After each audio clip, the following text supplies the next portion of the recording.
गते यो रुद्रो अग्नो यो अप्सयो वोडदे यो रुद्रो भगवान वेदमय रुद्राय नमो इदं विद्रुचक्रमे त्रेधानदे पदं समूढमस्य वागुं सुरे इन्द्रं विद्वा अभिवृधं समुद्रमिरसङ्गिरः प्रचीतमगुं प्रचीनां वाजानागुं सत्पदिं ब्रह्मज्ञानं प्रसमं पुरद्धातुषी मदत्सुरुचो वेनमावः समुद्रिया अपमास्य विष्टादज्जयो निवः आपो वा इदगुं सर्वं विद्वा भूतान्याव प्राणावा आव पडवापो नमापो नमाप सम्राडापो विदाडाप सुराण छन्दागस्यापो ज्योतिर्ष्याव सत्यमाप सर्वा देवता भो वस्तुवरा भवो श्रद्धिरः पवित्रमतिनीताः आपो धारयमादिवो देवेन च पित्रो बीजातवेदो महावः वो महादेवी च विद्महे वृक्षवस्ति च धीमहि तन्नो लक्ष्मी प्रचोदयात् अस्मिन् कुम्भे धियः लक्ष्मीनारायणं ध्यायामि आवाहयामि आसनार्थमक्षतां समर्पयामि ओम त्र्यंबकं यजामहे सुगन्धिनं उर्वारुकमिव बन्धना मृत्योर्मुक्षीयमामृतात् अस्मिन् कुम्भे त्र्यंबकदेवतां ध्यायामि आवाहयामि आसनार्थमक्षतां समर्पयामि ब्रह्माण्ये नमः वो भूतनाजीव विग्रहाय नमः वो जगदासुररञ्जनाय नमः वो नन्दप्रजनाय नमः वो सच्चिदानन्द विग्रहाय नमः वो नवनीत ओम नवनीतरुडाय नमः ओम नगाय नमः ओम नवनीतवाहाराय नमः ओम मूषुकुन्दर प्रसादाय नमः ओम षोडशत्रिगणाय नमः ओम त्रिभंगिने नमः ओम वदनाकृते नमः ओम सुगवामृतप्रीतये नमः ओम गोविन्दाय नमः ओम योगिनामते नमः ओम वत्सनाटशराय नमः ओम अनन्ताय नमः ओम धेनुकासुरभञ्जनाय नमः ओम तृणीकृततृणावर्ताय नमः ओम यमुनावेगसंहारिणे नमः ओम उत्तराताभद्रे नमः ओम समलास्यावृते नमः ओम ओम संसार वैरिणे नमः ओम नमः नमः मुरारे नमः ओम नरका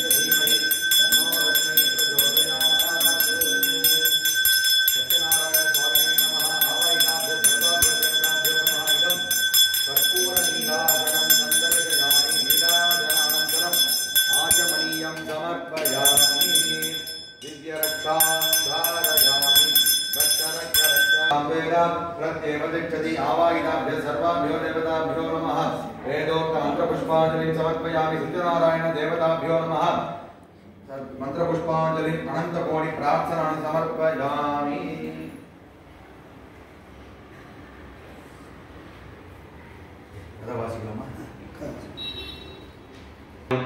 முதலாவது அத்தியாயம் ஒரு புண்ணிய காலமாகிய நன்னாளில் சௌனகாதி மகரிஷிகள் நைமிஷாரண்ய வனத்தை அடைந்து அங்கு வீட்டிரான் என்ற சூத பௌராணிகரை நோக்கி நமஸ்கரித்து ஓ மகாத்மாவே பூலோகத்தில் ஜன்மித்த ஓர் மனிதன் தான் கோரிய தனம் தானியம் பசுபுத்திர ஸ்வர்க்க மோட்சம் முதலியாகிய நற்பலன்களை அடைய வேண்டுமானால் எவ்விரதத்தை அனுஷ்டித்து அதன் பலனாக சித்தி அடையலாம். அதை எங்களுக்கு தயவு கூர்ந்து திருவருள் மலர்ந்துள்ள வேண்டும் என கேட்டார்கள். அதற்கு சூத பௌராணிகர் சொல்லத் தொடங்கினார். எவ்வுபாயத்தினால் தீர்த்து சுகஜீவிகளாகவும் மறுபிறப்பு இல்லாதவர்களாகவும் செய்யலாம் என்று எண்ணினவராய் நாரதர் உடனே விஷ்ணுலோகத்திற்கு சென்று அங்கு நிர்மல படிக வடிவமாய் 4 கரங்களை சங்கு சக்கர கதாயுததரனாய் வனமாலாங்கிருதனாய் இலங்கா என்ற ஸ்ரீ மகாவிஷ்ணு மூர்த்தியை பார்த்து தண்டம் சொன்னார்.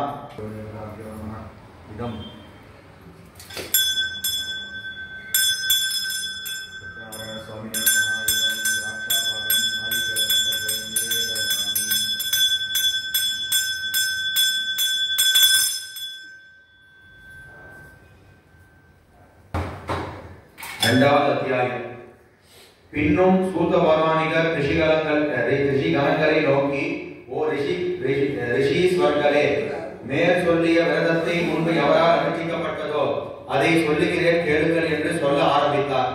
மாதம் மும்மாறி பெய்து நாடு எங்கும் எங்கும் செழித்து ஓங்கி ரமணீயமானதாகிய காசி பட்டணத்தில் விவேக தரித்திரவானாகிய ஒரு பிராமணன் இருந்தான்.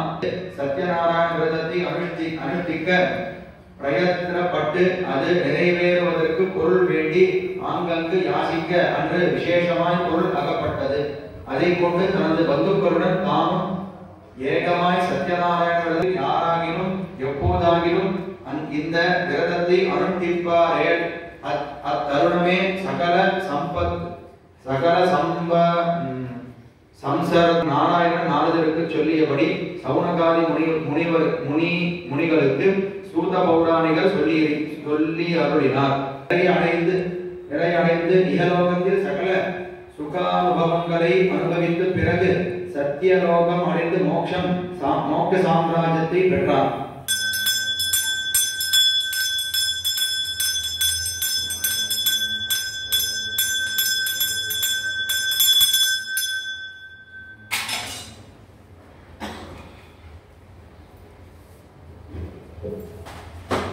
மூணாவது அத்தியாயம். சவுனகாதி முனிவர்களே, இன்னும் சொல்லுகிறேன் கேளுங்கள் என்று சவுனகாதிகளுக்கு சூத பௌராணிகர் சொல்லுகிறார். பூர்வ காலத்தில் சிதேந்திரியனும் சத்தியவாக்கு முறையமான உம்முகன் என்றும் ஒரு அரசன் இருந்தார். இவ்வரசன் பிரதிதினமும் தேவாலயத்திற்கு போய் தரிசித்து அங்குள்ள பிராமணர்களுக்கு தானம் கொடுத்து அன்னதி சர்வ ஜனயுக்தனாய் அனுஷ்டித்து வருகிறேன் என்றார். அவ்வார்த்தைகளை கேட்ட சாது என்னும் வைஷ்யன் ஆசையுடன், அரசே, இவ்விரதத்தின் அனுஷ்டான கிரமம் எனக்கு உபதேசம் செய்யுங்கள். நானும் இந்த விரதத்தை அனுஷ்டிக்க எனக்கு புத்திர சந்தானம் இல்லை. இதனால் புத்திர சந்ததி உண்டாகும் என்று நிச்சயிக்க வைபவத்துடன் நடை தேறிய திருக்கல்யாண கோலத்தில் தாம் முன்கூறிய சத்யநாராயண விரதத்தின் விஷயமே மறந்தவர்களாய் விரதத்தை அனுஷ்டிக்கவில்லை. இதை அறிந்து ஸ்ரீமன் நாராயணமூர்த்தி அந்த ரங்கத்தில் விரதத்தை அந்தரங்கத்தில் கோபித்து மகனை அழைத்துக் கொண்டு வியாபாரம் செய்ய கப்பலேறி சந்திரகேது என்ற அரசாளப்பட்ட சந்திரசானுபுரத்திற்கு சென்று அவ்விடத்தில் நதி தீரத்தில் மருமனுடன் வியாபாரம் செய்து கொண்டிருந்தார். அப்போது சத்யநாராயண சுவாமி ஒரு பிராமண வடிவம் கொண்டு பிரதிகனான சாதுவை பார்த்து, ஓ கடினச்சிதனே, நீ காரணமும் கடடி முகமாக மிகுந்த துக்கத்தை அனுபவிக்க கடவாய் என்று சாதுவுக்கு சாபமிட்டு மறைந்தார். பிறகு அதே தினத்தில் சில கள்ளர்கள் ராஜாங்கத்தில் பொருள்களை களவாடிக்கொண்டு ராஜ தூதர்களின் பயத்தினால் இவர்கள் இழுத்துப்பட்டு தப்பிக்கொண்டு ஓடி போனார்கள். பிறகு நீ காராகிரகத்தில் அடைத்து வைத்திருக்கும் வைஷ்யனான சாதுவையும் அவனது மருமகனையும் விடுதலை செய். அவனிடமிருந்து உன் வசப்படுத்திய அவனது பொருட்கள் அனைத்தையும் அவரிடம் கொடுத்துவிட்டு அவர்கள் களவாடியவர்கள் அல்ல. அப்படி அவர்களது பொருட்களை கொடுக்காவிடில் உணர்வு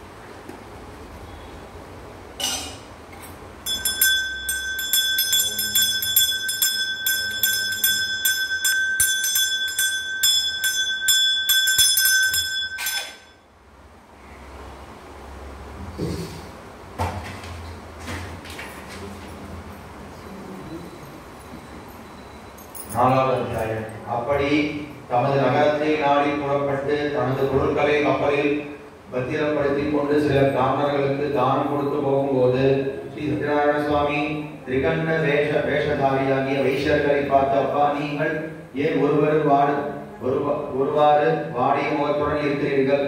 உமது கப்பலில் என்னென்ன பொருட்கள் இருக்கிறது என்று கேட்டார். அதற்கு அந்த வைஷ்யர்கள் அவரை இன்னார் என்று மதியாமல் பரிகாசமாய், ஓ பிராமணா, எமது கப்பலில் உள்ள பொருட்களை அபாரிக்க எண்ணினையா? அதில் அப்படிப்பட்ட பொருட்கள் எதுவும் இல்லை, பாத்திரங்கள் தவிர மற்றும் ஒன்றும் இல்லை என்று சொல்ல, கப்பட வேஷதாரி கேட்டு, ஓ சாது, நீர் சொல்லியபடி உண்டாக கடவது என்று பதில் சொல்லி அதி தீவிரமாய் சென்று சமுத்திர கரை ஓரத்தில் நின்றார். பிறகு சாது நித்திய கடன்களை முடித்துக் கொண்டு தனது கப்பலில் பார்க்க தான் முன் திரிகண்டதாரிக்கு கபடமாய் சொன்ன பாத்திரங்களாகவே இருக்க கண்டு மூர்ச்சை அடைந்து எழுந்து சிந்தாயிருந்தார். உடனே தனது மருமகன் மாமனாருக்கு தேர்தல் சொல்லி அந்த பிராமணனுடைய சாபமாயிருக்கும். தன்னை பூஜிக்கும் சாதுவாகிய பக்தனின் கூக்குரலை கேட்டு ஸ்ரீ வைகுண்ட வாசனாகி சத்யநாராயணமூர்த்தி பக்த வாத்சல்யனான கருணாகரன் சாது பிரத்யட்சமாகி, ஓ பக்தனாகிய சாது, பயப்படாதே, கவலையுறாதே. உனது புத்திரியாகிய இப்பெண்ணின் கலாவதி என் பூஜையை நடத்தி தனது கணவன் பேருள்ள அவாவினால் பூஜை பிரசாதத்தை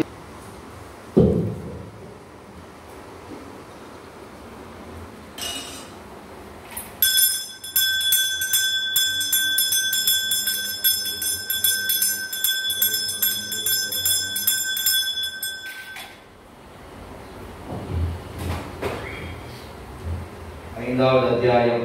இந்த பிரகாரம் விவரமான சத்யநாராயண விரதத்தை பூத பௌராணிகளால் சொல்ல சௌனகாதி ரிஷிகள் மிகுந்த சத்தோஷத்துடன் கேட்டு அந்த ஆனந்த பிரவச்சனங்களாய் மறுபடியும் சூத பௌராணிகரை பார்த்து, ஓ மகாத்மா, இன்னும் இந்த விரதத்தை யாரால் அனுஷ்டிக்கப்பட்டதோ அதையும் சொல்லி அருள வேண்டும் என்று கேட்டனர். அதற்கு சூதர் கேளுங்கள் சௌனகாதிகளே, ஓர் ராஜ்யத்தில் நீதி தவறாமல் பிரஜைகளிடம் ஆசக்தியுடையவனாய் ரட்சிக்கப்பட்ட துங்கத்வஜன் என்றும் ஓர் அரசன் இருந்தான்.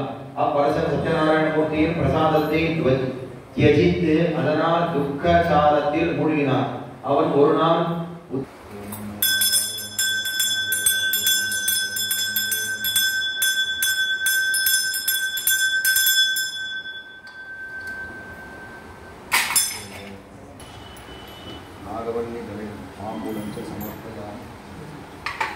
वायोरायतनं वेद आयतनी आपो वै वायोरायतनम् आयतनवान् भवति य एवं वेद योपामायतनं वेद आयतनवान् भवति असो वै तपन्नपामायतनम् आयतनवान् भवति यो मुष्यतपद आयतनं वेद आयतनवान् भवति आपोपा अमुष्यतपद आयतनम् आयतनवान् भवति य एवं वेद योपामायतनं वेद आयतनवान् भवति संवत्सरो वा अपामायतनम् आयतनवान् भवति यः संवत्सरस्यायतनं वेद आयतनवान् भवति आपो वै सायतनम् आयतनवान् भवति य एवं वेद यो अप्सुनाव प्रतीक्षितां वेद प्रत्येवतिष्ठति यानि कानि च पापानि जन्मान्तर कृतानि च तानि तानि विनश्यन्ति प्रदक्षिण पदे पदे प्रकृष्ट पापनाशाय प्रकृष्ट फलसिद्धये प्रदक्षिणं करोमि त्वा प्रसीद पुरुषोत्तम श्री सत्यनारायण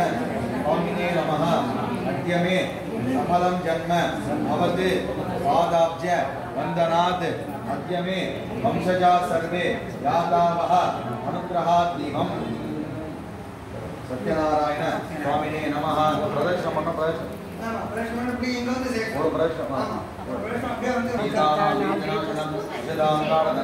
रामचंद्रं नमाम्यहम्।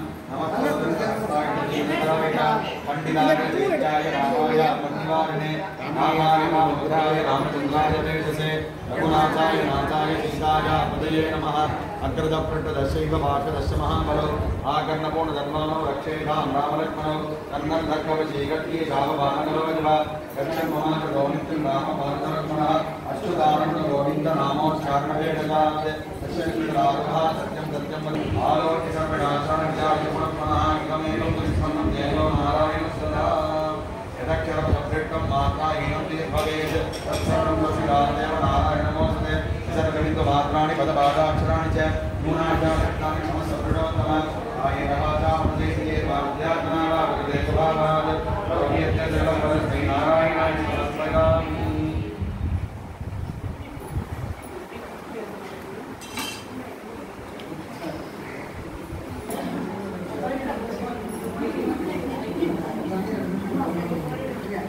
यत्र पूर्वे साध्यासन्ति देवाः तद्वाजामि ब्रह्मणा वर्तमानदागाः चैतमानाभिर्भिः हेतमानोऽनमृतात्मोषि अस्मात् कुम्भात् अस्मात् कुम्भात् अस्मात् सत्यनारायण स्वामी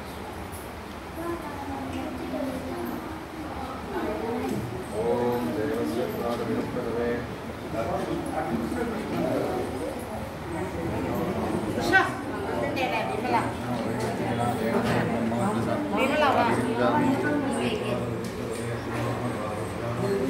வந்துட்டே இருக்கு ஆமா இங்க